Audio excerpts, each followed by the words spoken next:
Take a nice breath in.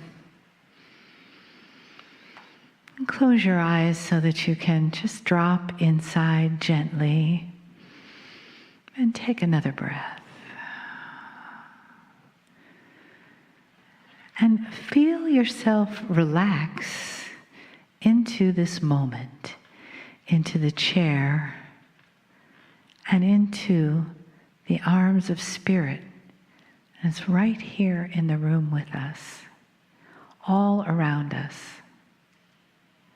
The entourage of Kryon and Adironnda, the star mothers. We have to get a bigger room. And notice as you feel all of those beings of love and wisdom, what does that feel like to you who are together as family here? Family from other times and other lives that you may not have met yet. And there's nothing you need to do about that, but relax into the right here and the right now. Take another breath. And just know that this is the perfect day, the perfect time for you. And that you are in the perfect place of sacredness.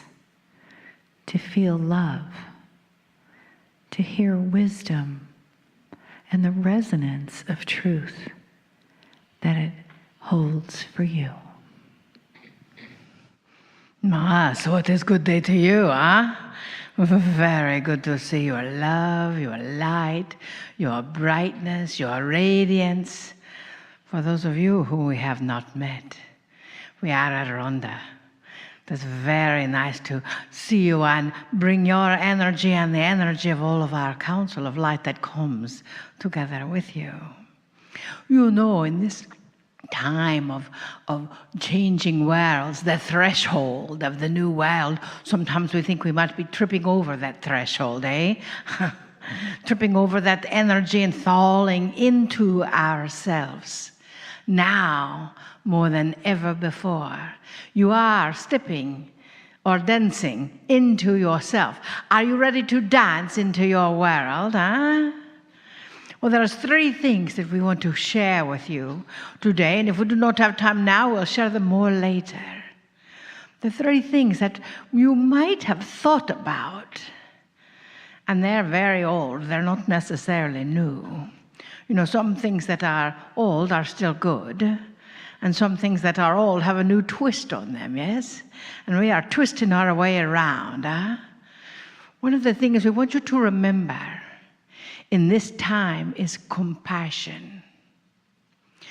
Now we know, oh yes, I am compassionate. I love everything. I love the children. I love the pets. I love my next door neighbor. I even attempt to love my mother-in-law or my father-in-law, or that person down the street. But then there is that person, and then that energy, and then that negativity comes through. And then there's the boss at work. And somehow, sometimes that compassion falls away. But we want to tell you that focus of the new compassionate power. We've asked one of our friends if we could tell a part of their story. And we were happy that they said yes. You see this one wondrous person who knows everything, very enlightened, been on the spiritual path for years and years and years, and every time she comes up with, I know that, oh, I know that, I know that. And we said, but you don't quite know compassion yet. For you see, she was going to work every day, and she would come home sick to her stomach because she was so irritated at her new supervisor. And her new supervisor had been there now for 2 years, and she was still having a problem with her. And she would complain and complain and complain and go on and on and on. And we said, well, you have to treat her with love. You have to treat her with joy. You have to blah, blah, blah. And it was just like that to this person. She would hear blah, blah, blah. What is it that Charlie Brown hears? Rah, rah, rah. But you see, we said, so understand that compassion is simply honoring the other person's path, not knowing what that is. Compassion is to know that there is a story that the other person may be living that you may not have any idea about. So instead of thinking of all the negative things you wish to think about them, think of them with love, that if they are unhappy where they are, that they be given another opportunity that will make them happier, that will bring them a new energy, that you will view them with love and compassion and understanding, because you do not know the other's path, correct? And so every day this wonderful individual went into work. We call it plurk. Play plus work equals plurk. Although she said it didn't feel much like plurk. And she would say, thank you so much for helping me learn. And she would say this to her supervisor. I appreciate the teaching that you are giving me so I can learn new skills. Now, the supervisor may not have realized that she was learning the new skills of compassion. However, she always said, I just hope that you love what you're doing as much as I do. And she would breathe into that, and she said it so often, she eventually believed it. And then the supervisor was given another opportunity to go to a job that completely suited her talents and skills. And now the two are good friends. So if she would have let that belief in compassion and not the act of compassion to control her, where would she be? Huh? She would still be complaining about her job. Now, the two other things that we would like to talk to you about, one is communication. And how you communicate is very important. For you see, that communication must come from your heart. Yes? Hello? Yes. We just want to make sure you didn't go to sleep yet. It must come from your heart, and it must be honest. In other words, this girl, this worker, could not say to her supervisor, I really want you to be happy and thank you for your teachings, unless it were true. So she had to find the truth within herself to be able to express gratitude for something that originally she did not feel quite so grateful for. Now she has a new supervisor, and that everything is going wonderfully. So you see, the supervisor was actually a reflection of her own communication. You understand what we say? And then, of course, there is community. You are your community, and we will talk more about that another time, too. For you see, that energy of the old is meeting in with the new. That energy of the past is coming up and embracing the new, and then is evolving beyond that new. You are an evolution, yes? You are the next evolution of your species. Yes? Ooh, a species. We love that. You've got little antennae coming out on your head already. And with that new evolution, know that everything is possible. Everything is possible.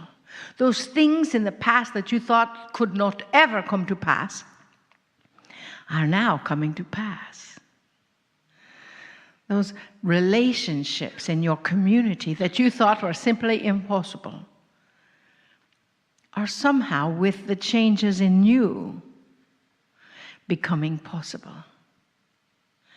So, dearest beloveds, we just want you to embrace yourselves. Embrace your heart, your love, your light. Embrace your neighbor. Embrace that person sitting next to you. Just pat them on the knee and say, thank you. Thank you for coming here and sharing my experience with me, huh? Yes. You see, it is that community.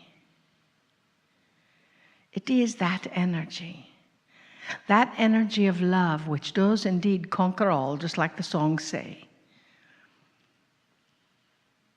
No, we're not going to sing it. We wish to bless you, but not with our singing voice, huh? We may do that tomorrow. Something to look forward to, dearest. For we love you deeply. We see every aspect of you. We see your heart. We see your soul. We see your pain. We see your joy. We see those aspects of yourself that maybe you cover up just a bit for your friends. But we see you. And we love you always. We bid you namaste. Greetings, dear ones. I'm Kryon of Magnetic Service.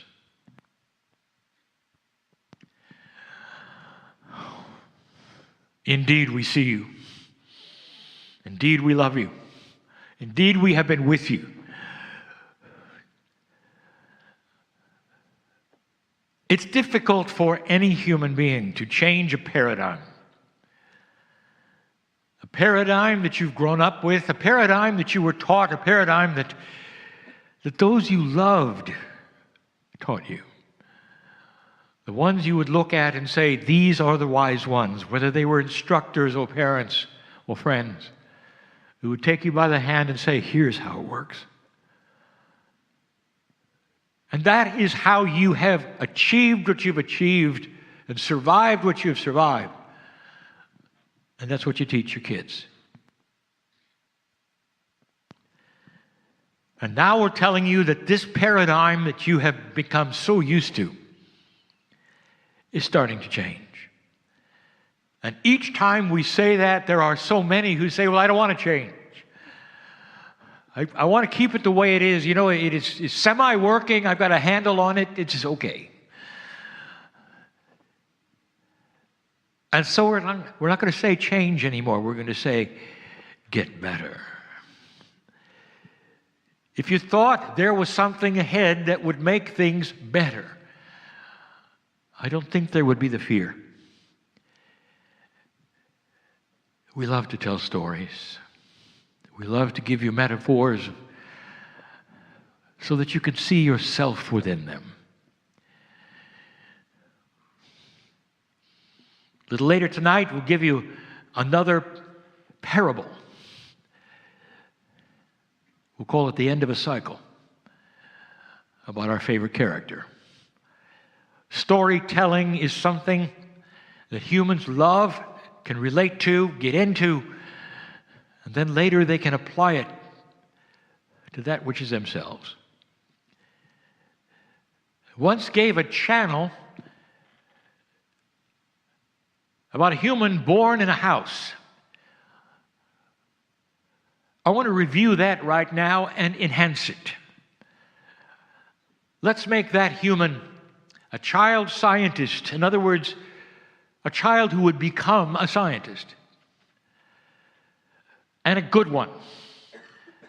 Perhaps one of the best on the planet. And in that house, which we will call life, that child learns everything. Where everything is, how to walk, how to play, how to laugh, how to cry. All of the things of life, and then slowly the science as he grows. And in this science that he's attracted to, he makes discoveries. And the discoveries are this: that there is also an invisible world around him.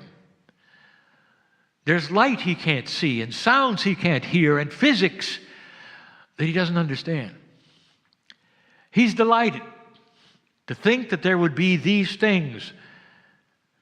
And yet he never applies himself to those things. He just looks at them and says, yes, they're there, they're there. I'll study them some more and I'll report, and they're there. Meanwhile, I'll go back to the things I can see. Because that's how I earn my living, and that's how I touch others. That's how I drive home. I've got to depend on the things I can see. It's a statement that says, don't bother me with new things, even though I've discovered them. Even though I may be the only one on the earth who is measuring them. It's another planet, it's another world, it's another scenario that I have nothing to do with, because I've got to go home. And I've got to be with those who I am with, and I have to eat, and I have to live. Because that's my box. And I'm happy with it.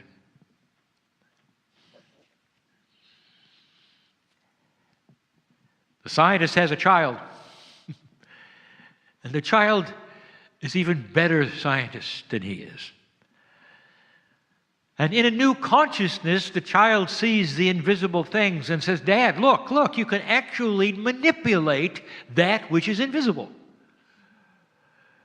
And the father says, I don't believe it. And the child shows him, you see, you didn't try this because you weren't interested in going there. You just are interested in looking. And the child starts to manipulate it. And the father watches. He says, wait, go back a moment. Well, I just saw something. And the child said, oh, yeah, that is a mystery, isn't it? And the father said, what is it? And what the child would not see, the father did. He says, look, it looks like an elevator. And the child said, I'll bet it is. Remember, this is an allegory. And together the two start to push the buttons on the invisible things that they never, ever would touch before. And in a quantum energy, the elevator opens. And then they decide, do I get in or not? The elevator, we notice, can only go up in this scenario, and that means better to them. And so they both get in. Not knowing whether they can return or what it's going to mean. And the doors close, and they realize that the room they were born in is the first floor of an 80-story building. And that there are levels and levels and levels of dimensions and consciousness. And then they start reading the labels on the floors, and they all have their own names on them. And it gets better and better. And then they look at each other and say, well, here's the biggest test. Can we go back to where we were? Can we get home? And they push the ground floor button, and it goes right back there. Right back there. They said, this is good. We can always go back to where we live. And the doors open, and they walked out, and it stank. And they couldn't stay there. Let's go to the 5th floor. It's much better there. I don't have to interpret this to you. That is what is going on with the new paradigms here. That what you think is good, what you have got used to and what you're told is so basic that someday you'll look back on it and say, I'm glad I pushed the button. I'm glad I went to that which I didn't understand, into the unknown, which was invisible to me. I'm glad I did it. Because everything got bigger, and I understood it because it was so intuitive. It's almost like I was built to understand it. As these things came at me, so complex at first, later they became second nature. I'll never return to the ground floor, ever. I just won't go there. Because it's better where I am. And in this world that you live in, there are so many who are still on the ground floor living with you. And it's not up for you to take them by the hand and tell them you've got something better. Instead, it's up to you to live in a way that they're going to come to you and say, show me the elevator, because I know you found it. That's the quest. The way shower. We'll talk about that a little more tonight. It gives a whole different perspective on spirituality, perhaps, or religion, perhaps, because it's none of those things. It's practical living in an era where the creative source of everything starts to touch you and say, remember me. Where you start to be activated in ways you didn't think you could, where it changes your health and your personality and how you view others. And it gives you the wisdom to say things in different ways that are not hurtful to accomplish the same goal.